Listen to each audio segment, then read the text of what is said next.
Welcome to the Unofficial Steelers Podcast, the podcast so unofficial it doesn't have a home. Here's your host from In Hindsight, Nathan Heinz. And from State of the Steelers, Daniel Che. Here we go.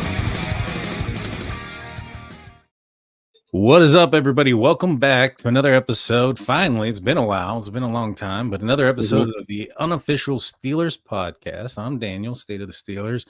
Alongside with me, who's also recording and going live on his channel, is Nathan Heinz from In Hindsight. Nathan, it's been a while, man. How you been? Yeah, it has. It has. Good to catch up. It definitely has been a while. Daniel's been busy. I've been busy with things, and it's been hard to find a really good set time where both of us could work together here. So forgive us for the little hiatus there, but we hope that we can find just consistency each week to bring you guys some good content on both our channels. So, but yeah, it's good to be back. Good to talk some Steelers football. Season's starting in form.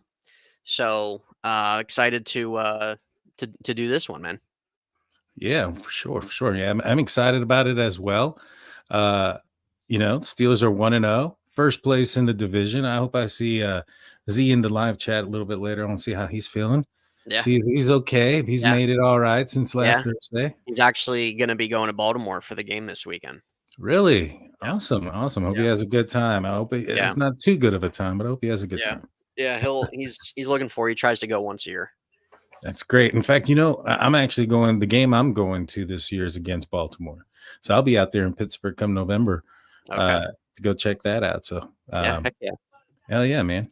All righty. So let's get into the content. Let's get back into what people want to hear. Let's talk about the Pittsburgh Steelers. So we got a little bit of news. We'll start off first and foremost. Arthur Smith spoke to the media, talked about the offensive game plan. I'm sure you've seen, I'm sure everybody's seen it. The Pittsburgh Steelers offense avoided the middle of the field. What were your thoughts on first that? And, Arthur Smith said basically the reason why was because of their safeties that they have. Yeah. I respect it, honestly. Okay. You don't think it's a little bit of living in your fears? No, not too much, because you can look at it like that, but a lot of teams do that. There's a lot of teams that game plan for certain positional players. Minkah Fitzpatrick's a guy that gets game planned at. So we know that. I think really what it comes down to for us, if any of us fans are kind of questioning it or it's just because the middle of the field's been absent the last 3 years. That's why. Mm-hmm. So give it some time. If it's something that starts to throw a common theme in terms of, again, they're avoiding the middle of the field and they're looking at more sideline work or outside the numbers, things like that, then okay, you can kind of maybe start to question things. But I think especially it being the first game, Atlanta has a very respectable secondary. You got to respect that. The Steelers had opportunities. Jared Devil, what's up, man? It's good to see you again. Thanks for coming in here, as always. The Steelers had opportunities as well to I don't know, they were inside the 30 a couple times. So there are a couple missed opportunities there. To me, looking at their offense, the first game, there were a lot of 2 tight end sets. There was a lot of bootleg play actions, and that was something that was expected, stuff that Arthur Smith likes to do. They're trying. They definitely want to ho-hum on running the football, which I understand. There's still a concern there at the other wide receiver. Van Jefferson had 1 catch and a horrific penalty. Pat Freiermuth wasn't too involved. It was definitely really George Pickens and not really anybody else in terms of the passing game, let's be honest. But in terms of middle of the field, I understand the respect to Jesse Bates. I understand the respect to that Falcons secondary as well. It's going to be telling come Denver and come the Chargers, for example, of really what they're trying to do. And if we start to see a little bit more movement in the middle of the field, or if we don't, then it might start to get a little concerning. But off the first game, I'm going to buy into what Arthur Smith is selling the first game. If we start to see a little common traction where we're not really seeing that, then I'm going to kind of start scratching my head a little bit and be like, listen, I'm not saying we got to target that part of the field all the time, but we got to look there. We got to expose a little bit. We got to expose that defense a little bit. We got to keep the defense on their toes. And with that being said, I'm going to give it a pass. The first week, Justin Fields was in there. You're trying to get a new system. You have 2 new quarterbacks in there, still trying to figure things out, which I do think the start of their schedule being a little bit more lighter part of their season is a better scenario for their offense in terms of clicking, in terms of gelling, in terms of figuring each other out rather than facing a slaughter fest right away. And then you just lose a lot of momentum and you're not bought in and everything like that. So Atlanta was a questionable game going in because they have Kirk, they have a new coaching staff as well, a new offensive system. We'll break down more of the game, but yeah, I hope with Denver at least we're going to see a little bit more of that. And if Roman Wilson plays, maybe that might add a little bit of an element. I hope so. I think he is. I mean, he's been a full participant at Yeah. practice. To me, when I watched the game live, I was, the first couple of drives, the inaccuracies of Justin Fields in the first drive was present, obviously. I mean, it was there. He missed Van Jefferson wide open, there in the flat, and that would have been a first down. And, I think that took a toll on the Pittsburgh Steelers. And I think that was one of the reasons why they ended up going 3rd and 6 and handing the ball off to Cordell Patterson. Right. Now, I thought the offensive line played well. And, we got some news today that Troy Fautanu ended up taking starting snaps at the right tackle position. And at left tackle, it was Dan Moore, essentially benching Broderick Jones. Now, he's had his elbow injury. That's been going on since preseason. Is this a move based on the performance that he's played, or maybe the Steelers are thinking maybe he needs to get more healthy? Dan Moore didn't look bad against the Atlanta Falcons. Yeah. What do you take from the fact that this Sunday, when they go into Denver, that it might be Dan Moore and the rookie on the opposite side? Well, I think Dan Moore, Daniel, is going to be a starting left tackle the next 20 years, to be honest. He's like a gnat. He doesn't go away. But I give him credit. He definitely had a high grade. He held his own. Probably one of the better games he's played through his career so far. The Steelers aren't just going to yank him after that. The first game of the season is never really telling in terms of who's who, what's what you have, what you don't have. We're really going to have to amp the pace. Maybe once we get to week 4, week 5, we'll have a little bit more of an idea. And with Broderick Jones, a lot of people are upset because they want him to start. Steelers trade up for him. I understand. At the same time, he's only 22 years old. I'm okay in terms of, listen, I would love it if Broderick Jones was starting left tackle, but it could be a mixture of everything. The elbow, it could be a mixture of whatever they're seeing in practice. Like he's just not clicking in certain areas, but they definitely drafted him to be the left tackle. He's going to be the left tackle at some point. Now, if that works out long-term, great. If it doesn't work out long-term, we'll see. But I don't want to be too concerned about it. I think Broderick Jones has handled himself fairly well, listening to him. And if he doesn't play, it's just something of where hopefully, not saying I want Dan Moore to fail or I want him to play bad or anything. I don't want anybody to lose their starting role. But hopefully it gets to a point where we will see Broderick at left tackle, and we can get that Broderick Troy duo of the future. But that will be determined. I won't be surprised if Broderick Jones doesn't play, but I hope for his sake that it's a little bit more of a health problem more so than it is a technique play issue problem for him. But I not going to freak out just yet. I think if it gets to the point where now if Dan Moore's playing really well, then okay, that's going to be hard to pull him. You're not just going to do that. But even if Dan Moore's shaky and they're still not starting Broderick Jones, that's when it's going to be a concern. Yeah, no, I agree with you there. I think this is a 2-part answer.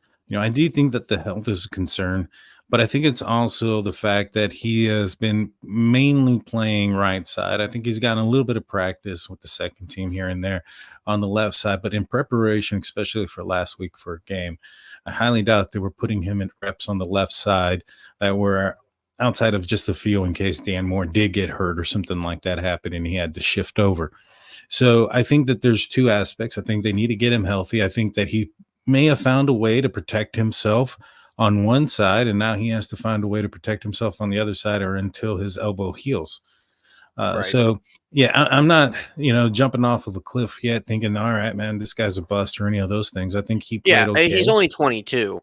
He's still a young buck. So, yeah, he's actually younger than Fatuanu on the Fatuanu on the other side, and so yeah, I'm not gonna say, oh yeah, this guy's a bust, he can't do it. I think this guy has a lot of talent.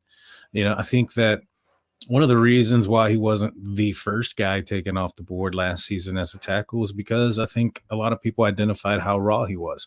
He didn't have a lot of starting time in Georgia. He only had like 1 year under his belt or something like that. And although he did really good, it's just 1 year. The experience isn't there. It's different, for instance, for the rookies that the Pittsburgh Steelers got this year who will be starting on the offensive line this upcoming Sunday, and Frazier and Troy. Those guys have extensive amount of games under their collegiate belt. So I think that plays a role. Although he's the second-year guy, he's probably needs a lot more work than what Troy does on the right side. So at the end of the day, I want the best 5 guys out there. And if at this point, whether it's because of injury experience or performance or even a combination of those three, if it's Dan Moore, I mean, it's fine. Keep him out there. Let's have the best 5. But don't keep him out there just for the sake of keeping him out there. If he gets shaky, maybe you need to do your due diligence. And that's the thing. Like you just kind of got to take, because we all know Dan Moore, was this his 4th year now? Dan Moore does deserve credit. He hasn't, he definitely deserves credit. I don't think anybody's discrediting the guy. He's worked hard. He's been a good teammate. It's just, we look at Dan Moore's track record. We know that there were a lot of struggles with him the last 3 years. And last year, when they drafted Broderick Jones, everybody was calling for the guy to get replaced. And Broderick Jones didn't come on the scene right away, played a lot of right tackle last year, and hasn't had the opportunity yet. So that's the thing. If Dan Moore's working hard and improving different aspects of his game, you keep him in. But if he starts to get shaky and everything like that, then you play the guy who you traded up multiple spots for to be your franchise left tackle. That's all it is. Yeah. No, I agree. All it is. That's all it is. It doesn't need to go any deeper than that. Yeah, and it appears though that who they will be blocking for will be Justin Fields again. Tomlin came out earlier this week in his press conference, talked about how they're preparing for Justin Fields. One reporter asked him, if Russ was healthy, would you consider starting Russ? And I believe his statement was, that's a big if.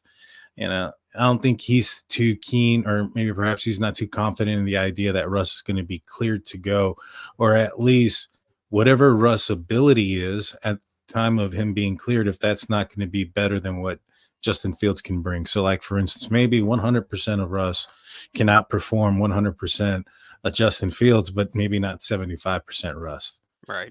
You know what I'm saying? So that might be a situation. And so Justin Fields is going to get another opportunity to go out there. I think this is a huge opportunity for him to actually maintain the job, similar to like what you said with Dan Moore. If Dan Moore's out there performing at an elite level, or at least, a professional level, you're going to keep him out there. And if Justin Fields is performing at a peak level, I think you keep him out there too. Yeah. I haven't seen the all 22 yet, but I watched the game like 3 times already. It seems like he was making a lot of the smart decisions. I know that there was one, who was it? The tall guy that ran out of the back of the end zone. Orlowski? Is that his name? Who? Dan Orlowski. Oh yeah, the quarterback. Yeah. So he was complaining about this one instance where Justin Fields ran up and took off running and got the first down, and he's like, "Oh, he should have thrown it to Pat Freiermuth right here." And from one angle, it looks pretty good. You have You have one, you have the middle linebacker on his left side, and you have a corner kind of far out to the right. So there is a little bit of a window there, but right behind that middle linebacker, just waiting to jump this was one of their safeties. And I'm like, how do you not see the safety just right there, right next to him, ready to jump it? He didn't throw it there, and he made a good decision on not throwing it there. And so, I think maybe perhaps once the Steelers actually got a hold of the film, maybe perhaps he performed a lot better than what was there, the first time around. Once you get to break things down and see, all right, who's at fault here, who's not at fault. Maybe he played a lot better. Maybe they can open up that playbook a little bit more. One clue to that, in my opinion, more than anything, is the fact that right there with 30 some odd seconds left in the half, they allowed him to drive the ball down the field. That would have been a knee. I think maybe 2018 may have been the last year the Steelers would have tried something like that. Yeah.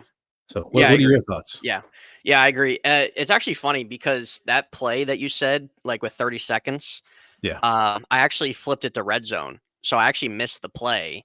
And then on red zone, they pulled up the play where the Steelers about to kick a field goal. I'm like, what just happened? Because I was just expecting them, honestly, to knee it or something and go to half. But then I rewatched it. So it was really cool that they allowed him to do that. And I agree. I do think it's something with it being the first game and new offense, new quarterback. You're not going to put all your eggs in one basket week one. It's just not going to happen. They gave Fields some opportunity to make plays with his legs. They gave him some opportunity to make some plays with his arms, and he did some of that. What I took away from Fields is still he gave me the vibes of Fields from Chicago, and that's okay. I didn't expect Justin Fields, if he was going to play early on, I wasn't going to expect him to have a lot of changes in his game right away. It takes time. The thing with Fields is there's a lot of upside and a lot of excitement that he can bring. But there's still messiness. There's the sack issues. There's the fumble issues. We saw that literally right when the game started. There's just mental lapses. And you can go back, look at games from Chicago, look at highlights from Chicago days. That stuff was there. The good news is that Fields can clean those aspects up. Those aren't aspects of his game that are limited, like a Kyler Murray, for example, with some of the aspects in his game that he can't overcome as a smaller quarterback, for example. With Fields, he has a strong arm. He has a good arm. He can run. His legs are great. But there's aspects that hold him back and why he hasn't flourished yet as really a ultimate first-round talent. But there's a lot there to like, and there's a lot there to hope to really unfold with him. And that's why I thought it was probably maybe a good idea for him just to sit and relax a little bit and reset and just take some time. But that's not the case right now. So this is definitely a great opportunity for him. If it gets to the point where Fields, maybe they're winning more than they're not, but Fields still isn't really quite like, I'm still okay if they would for some reason want to sit him for a little bit. And that could be a whole nother thing. Obviously, if Fields balls out and does even better, you're going to ride the hot hand. You're not going to pull him. You're going to continue to let Russ take some time. But with Fields, I did like things. He didn't turn the ball over, which was good.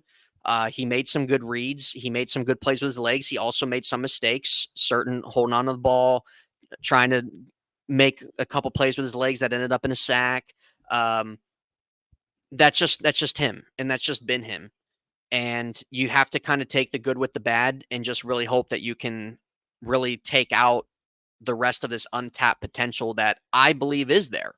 Like Fields, if you clean up those mistakes of the turnovers, you clean up some of the mental lapses, you clean up some of the inconsistencies on his throws, like he can be a really solid quarterback, especially in today's NFL. Like he really can. And that's why there's a lot of things to like. I wish that they were able to find the end zone. I really do. A lot of people will look at his passing chart and look at it. Oh, well, that's how it was last year. Blah, blah, blah, blah, blah. Yeah. Well, you know what? The things that Fields did last year, or there are things that Fields did this game. There's a handful of things you can pick out that you didn't see any of those quarterbacks do last year. Mm-hmm. And even though they didn't score a touchdown, I think Fields did enough to keep them in the game where they had opportunities to score. And you had the fall short on the 4th and 1. You had, obviously Boz led it with the field goals, but when you're inside the 30 2 or 3 times, you got to do that. You got to be able to punch it in. We know that. But the thing I take away from that is that they only had 2 3-and-outs the whole game. Yeah, they had 2 3-and-outs. Last year, how many were there every game? Probably about a good 5 or 6 of them in the first quarter. Yeah. So, yeah. So and Jared Devil makes they had a good time of possession. The Steelers held the ball on for a good bit of time. They had a few long drives. So I have positives to take away. There's still some things you take away where it's like, okay, that's Justin Fields. That's who he's been. But I'm still confident in him, in his ability to hopefully, as the season goes on, whether he's starting or he's sitting, I'm confident that he will be their starter next year. And I'm confident that there's going to be more polishing. Let me put it that way. I don't think Fields is going to get to the point where we're looking at him as like a top 15 quarterback. I mean, maybe, if certain things go right, you could maybe that could get there. But I think realistically, if Fields could find himself inside the 20, like maybe 18, 17, 16 by the end of the season, I think that's a positive takeaway, all things considered. I really do. And we look at the Steelers too, really outside of Pickens. I mean, they're banking on Freiermuth, but there's really no threat there. And hopefully Roman Wilson can offer a little bit of something to help out. But I'm going to lean more, Daniel, on more of some of those positives I saw with the offense than some of the negatives to take away. Now I agree with you, but when it comes to the wide receiver position, I don't think the Steelers are done. They don't put that much effort into acquiring Brandon Ayuk.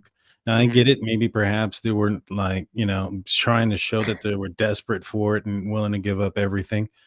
But at the end of the day, they were willing to give up some pretty good capital, a second and a fifth, and pay him $28 million. Right. That's not that would have made him the highest free agent trade or whatever person that they would have gotten and then paid that wasn't part of the organization already.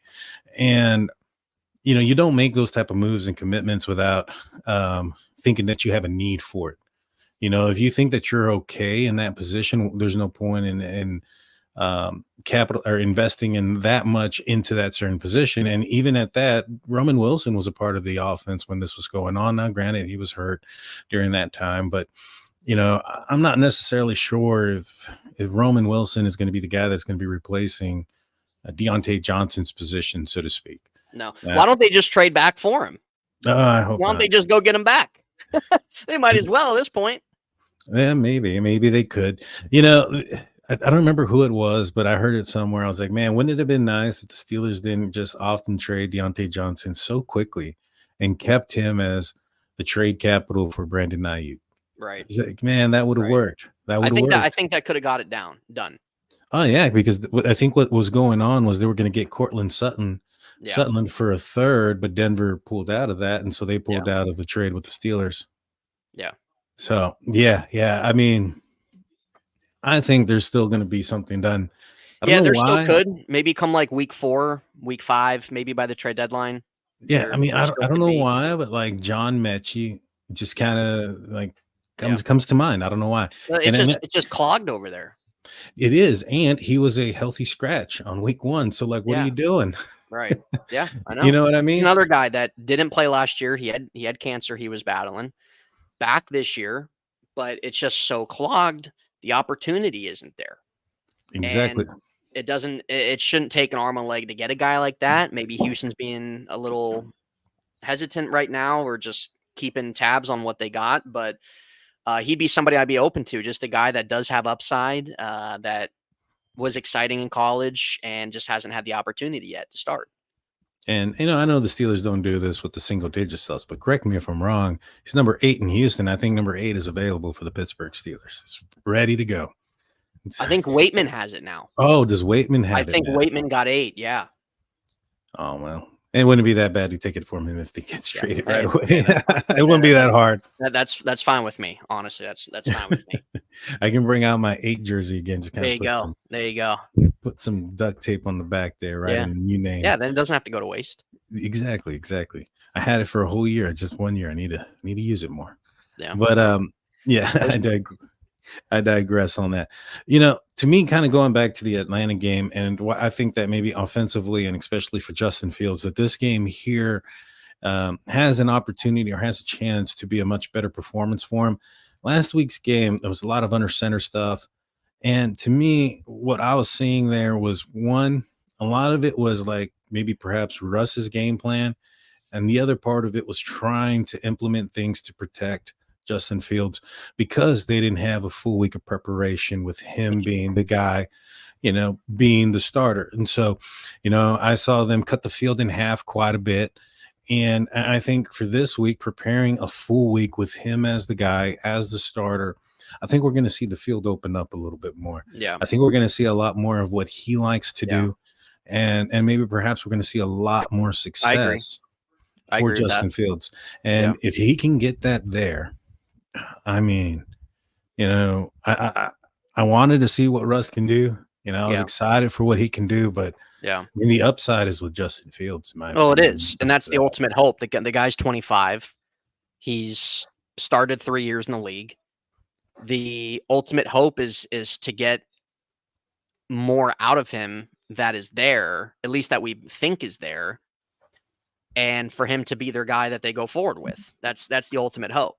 But that's the business of the game. Now, could you see a situation if Fields just does well and just really ends up playing, like just ends up starting, that you have a team out there that maybe calls in for Russell Wilson's, I don't know, trade call? Well, Russell has a no trade clause, so it'd have to go through him. He'd have to agree to the compensation. Well, he'd have to agree to the location, right? Now, he's not going to get paid anything regardless because he's getting paid in Denver. Yeah. So it'd have to be the right situation for him. Yeah. Like going to a place like Green Bay where, a Jordan Love's going to be out for the future, maybe 6 weeks or so. And he's going to come back. He eventually is going to be the starter. Russ is eventually going to go to the bench. So I'm not sure if that's a place or a location he may want to go to. Right. I'm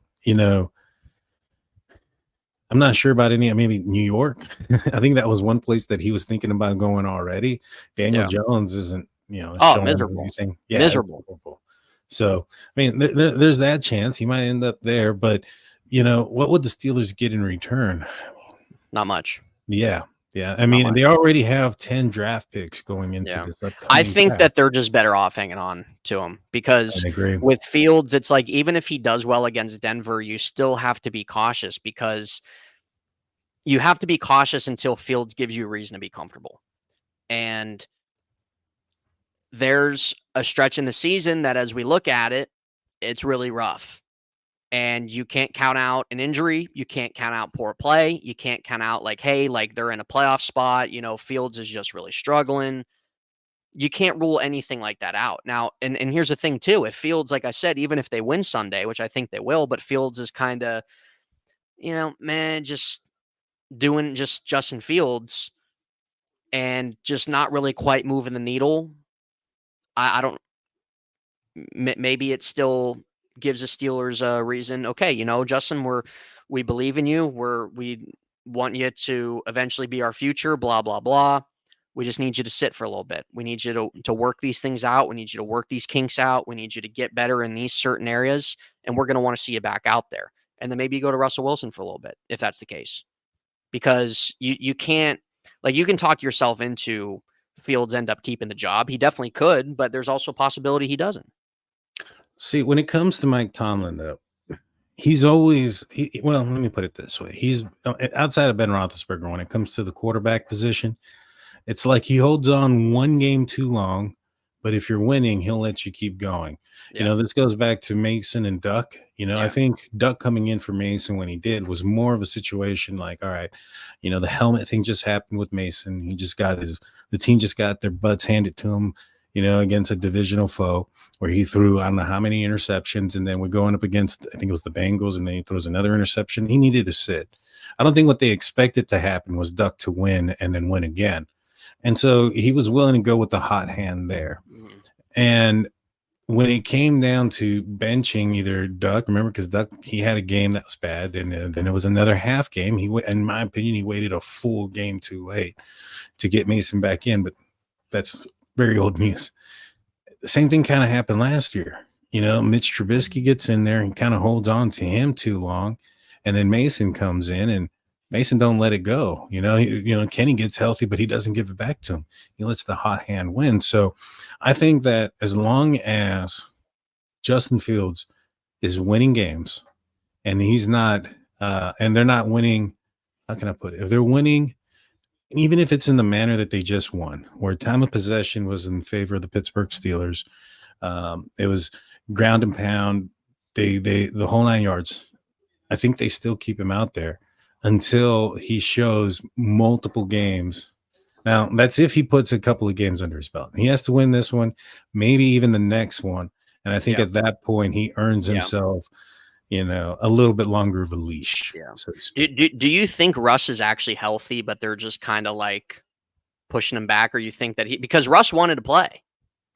Yeah, he wanted to play. I think it was Al Saunders who had mentioned that he had seen him, or maybe it was DK, one of those guys. They had seen him in the spring, and he was running around. He was running good. And then when they were watching him at the pregame at Atlanta, it was not the same. Yeah. It's not the same. In fact, he came out and he talked today, and he mentioned that it was a stronger injury.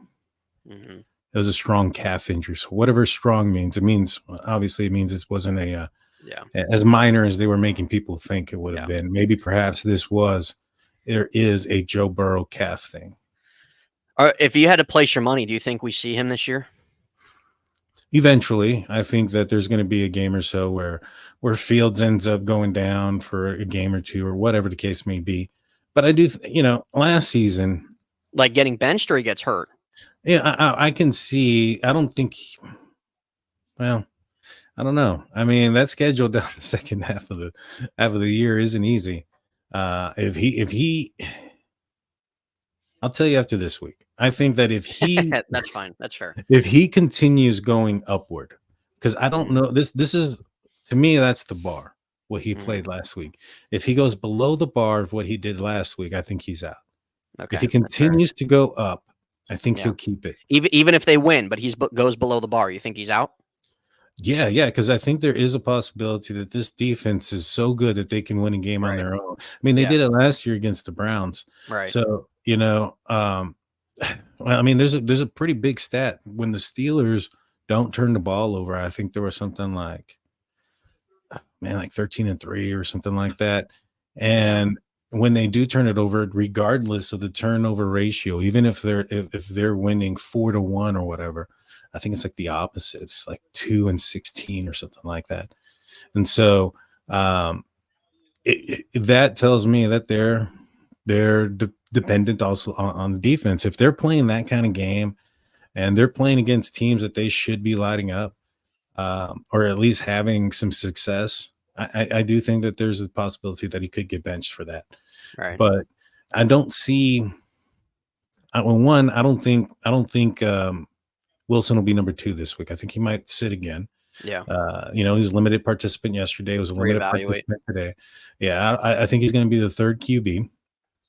I think that the moment we see Russ in there at the number 2 spot, maybe there's a little bit more pressure there. But I don't see that happening this week. I think that if Justin goes out there and just drops a horrible game, even if the Steelers win. Yeah. I think if Russ is healthy week 3, he's in. They're just, Tomlin's just going to say, like, he's been the starter. He is the starter. And, like, Fields is like, hey, we appreciate what you've done. We just need you to sit a little bit. We need you to work these things out.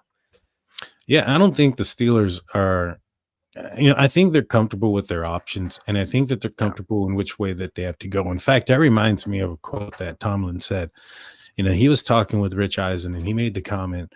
He goes, it's a challenge when it came to Russell and Justin, but this was a challenge that was different than when it's been in other years when they had 2 unattractive options. And so the first thing That's I lightly thought, saying it. Yeah, the first thing I thought was, man, he's really talking down about Kenny Pickett and Mr. Oh my Trubisky. God. Yeah, he said that. I was like, wow, that's amazing, though. That's amazing. Honestly, that is. I mean, he's not wrong. Like 100%. Like I agree. Like you actually have 2 attractive options here. That's not saying that either one of these guys are breaking the bank. Obviously, you hope Russ can be capable, Fields can be capable, and then Fields can maybe take over in the future. But That's funny. I Yeah. like that. Yeah, I got a good laugh out of it, and he was Yeah. he kept going with it. He's like, yeah, it's been. I've had moments where we've had two less attractive options, and I had to choose the lesser of the two, or the greater of the lessers, or whatever. Yeah. And I was like, dang, he's really pouring it on without mentioning names. I think everybody understands and Oh, knows what he's 100%. talking about. I mean, you wouldn't give up on a first round pick after 2 years just like that if you didn't think that was the case. And so um him saying that just kind of told me that, all right, both of these guys are already, I mean, I think it would have been hard for them to be at the level of Mitch and Kenny. They're Yeah. surpassed that. They're significantly better. He has confidence in both of them. And I'm excited to see what Justin can do with a game plan tailored towards him. Right. Let's see what he has. Let's see what they open it up to.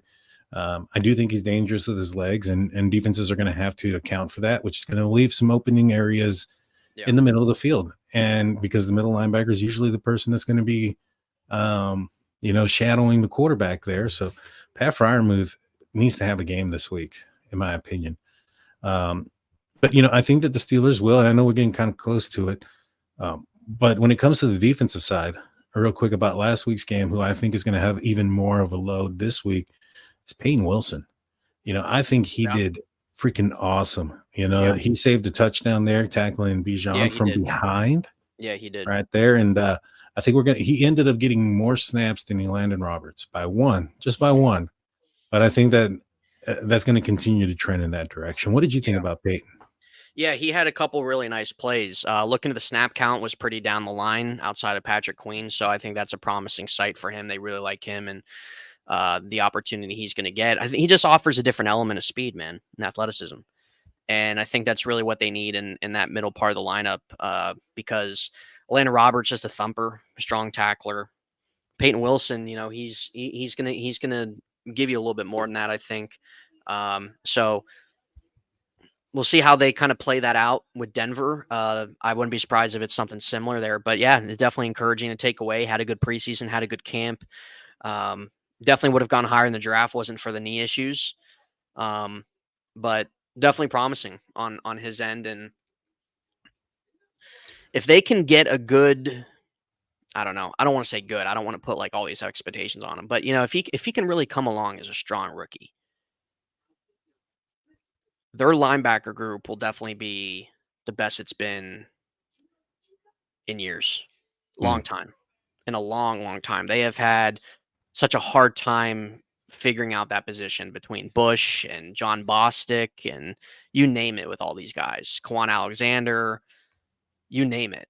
And if they can get if he can be rather healthy throughout the beginning of his career with Patrick Queen, I mean that can be a nice duo. Oh yeah, I think so too.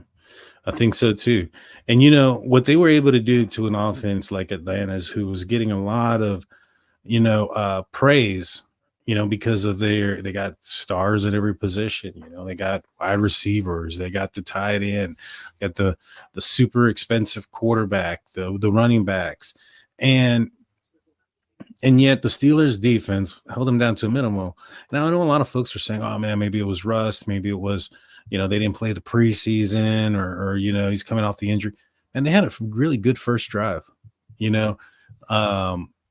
I think that if it was rust and it was all these other things, I think they would have started off stumbling as well. I don't think they would have came out as good as they did. It was the adjustments by the Steelers defense that ended up slowing down the Atlanta offense. And if Atlanta goes out there this week and blows it up and scores 30 some odd points, I should just tell you that the Steelers defense is on fire. And now they got Bo Nix, Cortland Sutton. I think they're going to be playing a backup running back. How many points do you think their offensive line's banged up too, Daniel? Oh yeah. So do you think Denver gets into the end zone this week? I'll say they do. Yeah, I say they do. I don't think they're going to get a ton, but I say they do. Could be garbage time. Could be fourth quarter. You know what I mean? Mm-hmm. So hopefully the Steelers can find a decent lead on them. There's no need to lose this game whatsoever. Honestly, even if Fields doesn't do anything in terms of I don't know. How do I warn this? Like not going below the bar of last game, but really even taking a notch up. Even if he doesn't do that, if I'll put it that way, they still need to win this game. This still should be a game that they win 100%. And then you can reevaluate yourself going in against the Chargers at home. So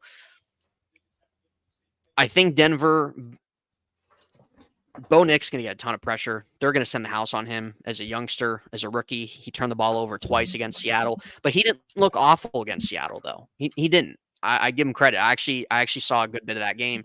He did not look awful against Seattle. He made some good plays with his legs. He had some good throws down the field, which obviously was probably the most attractive thing about him coming out of college was his arm. But they're going to send the house. They're going to try to let him beat them.